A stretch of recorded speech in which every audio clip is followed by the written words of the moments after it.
Hello everyone, myself Aishwarya Nagar and I am going to describe the sections 3, 4 and 5 of Indecent Representation of Women Prohibition Act 1986. So,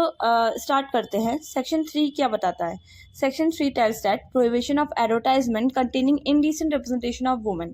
Section 3 ये बताता है कि ऐसे advertisement जो जिसमें women का एक इनडिसेंट वे में उनका रिप्रेजेंटेशन है, उनकी न्यूड पिक्चर्स वगैरह हैं या ऐसी कोई मैगजीन वगैरह में अपने एडवर्टाइजमेंट किया गया है, तो उन सब पे प्रोहिबिशन लगाते हैं. ठीक है, ये सेक्शन 3 बताता है. नो पर्सन शैल पब्लिश और कॉज टू बी पब्लिश्ड और अरेंज. मतलब नो पर्सन मतलब कोई भी पर्सन शैल पब्लिश ना तो पब्लिश करेगा और कॉज टू बी पब्लिश ना पब्लिश करवाएगा और अरेंज और टेक पार्ट ना अरेंज करवाएगा कि जहाँ पे ऐसी चीजें पब्लिकेशन हो उसको पूरा ना अरेंजमेंट कराएगा, ना ही पार्टिसिपेशन करेगा, ना ही पार्ट करेगा ऐसी एक्टिविटीज जहाँ पे पब्लिकेशन हो रहा है या फिर जहाँ पे एग्जीबिशन हो रहा है, जहाँ पे ऐसी एडवर्टाइजमेंट का एग्जीबिशन या पब्लिकेशन हो रहा है जिसमें इंडिसेंट रिप्रेजेंटेशन ऑफ वुमेन है कोई भी फॉर्म में. तो कोई पर्सन ना तो वो पब्लिश करेगा, ना कॉस्ट टू पब्लिश करेगा, ना अरेंज करेगा और ना ही टेक पार्ट करेगा इन चीज़ों में. ठीक है, ये सेक्शन 3 बताता है. सेक्शन 3 प्रोहिबिटरी प्रोविजन है, ये बैन लगाता है. सेक्शन 4 बताता है कि प्रोहिबिशन ऑफ पब्लिकेशन और sending by post, books, pamphlets etcetera containing indecent representation of women. Section 4 बताता है कि जो पब्लिकेशंस हैं, जैसे कि कोई जैसे हम पोस्ट वगैरह सेंड करते हैं, बुक हो गई, पैम्पलेट हो गई, है ना, जिसमें अगर इंडिसेंट रिप्रेजेंटेशन है तो उसका हम पब्लिकेशन करना या उसको सेंड करना बाय पोस्ट, वो वहाँ ये प्रोहिबिशन लगाता है सेक्शन 4. ये बताता है कि कोई व्यक्ति कोई भी पुस्तक हो, पुस्तिका हो, कागज पत्र हो, स्लाइड हो, फिल्म हो, लेख हो, रेखा चित्र, रंग चित्र,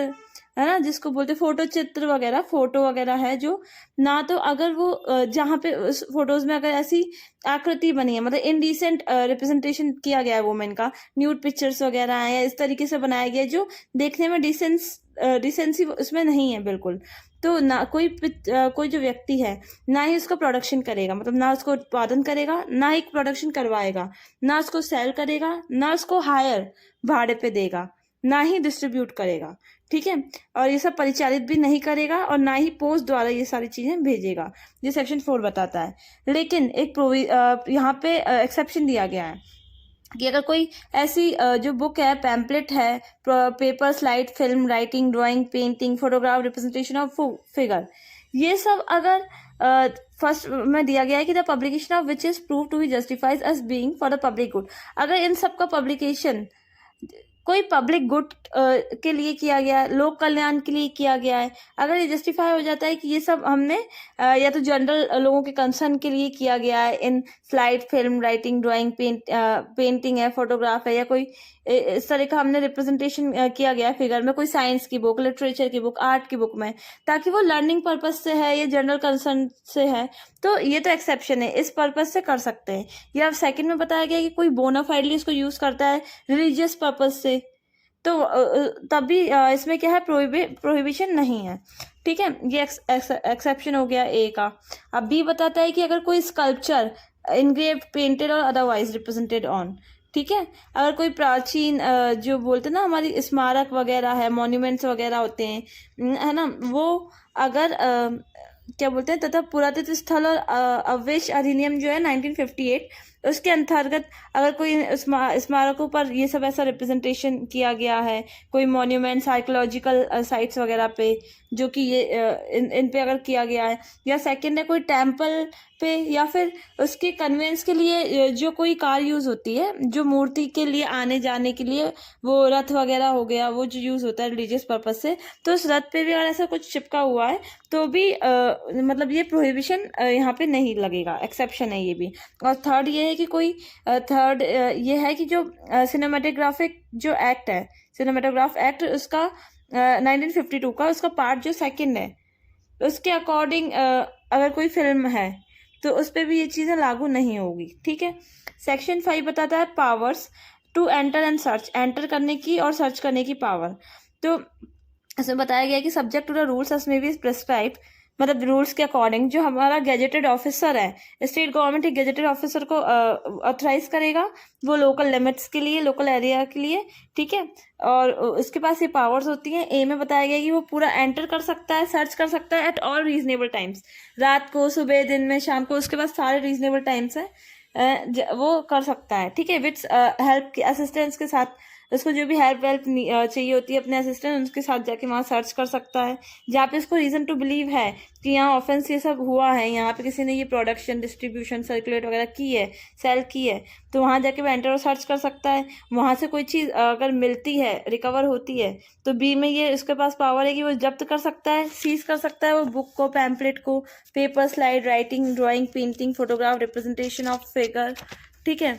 जो इसको लगता है कि ये इस एक्ट के प्रोविजन को कॉन्ट्रावीन करते हैं, तो वो इसको जब्त कर सकता है, ठीक है। सी बताया गया है कि वो कोई भी रिकॉर्ड है, रजिस्टर है, डॉक्यूमेंट है, या कोई मटेरियल ऑब्जेक्ट है जो फाउंड किया है क्लॉज ए में, है ना, वो क्या कर सकता है, सीज कर सकता है उस सब चीज़ों को और एग्जामिन कर सकता है रिकॉर्ड वगैरह, ठीक है, अगर उसको लगता है कि ये एविडेंस के रूप में यूज हो सकते हैं तो, ठीक है। फिर लिखा है provided that no entry in the section shall be made into a private dwelling house without a warrant. बिना वारंट के कोई किसी का प्राइवेट ड्वेलिंग हाउस है, लोग वहां रह रहे हैं, तो बिना वारंट के वहां पे सर्च नहीं कर सकता, एंटर नहीं कर सकता। Provided further that the power of seizure and subsection may be exercise in respect of document article contain such advertisement including the contents articles, ठीक है, ठीक है। लेकिन ये जो धारा है यहाँ पे अभिग्रहण की शक्ति का प्रयोग, ऐसे दस्तावेज वगैरह, ये सब जो अंतर्विष्ट है, विज्ञापन वगैरह, ठीक है, उसमें यदि कोई हो ये किया जा सकेगा, ठीक है। और जो विज्ञापन है वो समुद्भव होने के कारण या फिर अन्यथा उस दस्तावेज है या कोई वस्तु या चीज है उसकी समग्रता, उपयोगिता या विक्रय मूल्य पर वो बिना इफेक्ट नहीं डालेगा और अलग किया जा सकेगा। मान लो कि मतलब पूरा एक बुक है और बुक में भी अगर कोई एक पार्ट भी उस पर इंडिसेंट रिप्रेजेंटेशन किया गया है तो उस पार्ट को सेपरेट करके वो सीज कर सकते हैं, ठीक है। और सेकंड है कि provision of the code of criminal procedure जो है सीआरपीसी 1973 वो अप्लाई होंगे, सीजर वाले और सर्च वाले जो प्रोविजंस है सीआरपीसी के वो अप्लाई होंगे, ठीक है। और the authority of warrant issue under 94 जो है सीआरपीसी में, उसके अंतर्गत वारंट इशू होगा। थर्ड में बताया गया कि अगर कोई पर्सन है सीज कर लेता है क्लॉज बी और सी में, सब सेक्शन 1 में, तो उस जल्दी से जल्दी जो नियरेस्ट मजिस्ट्रेट है उसको इन्फॉर्म करेगा, उसके ऑर्डर्स लेगा उसकी कस्टडी के लिए, ठीक है। तो ये था सेक्शन 3, 4 और 5 indecent representation of women prohibition act का। अगर आपको कोई भी इसमें डाउट है, क्वेरीज है, और अगर आपको कुछ समझ में नहीं आया तो you can ask them in a comment section and I hope you understand well. अगर नहीं आता है तो आप जो भी क्वेरीज है आप ये सब पूछ सकते हैं, ओके। Thank you.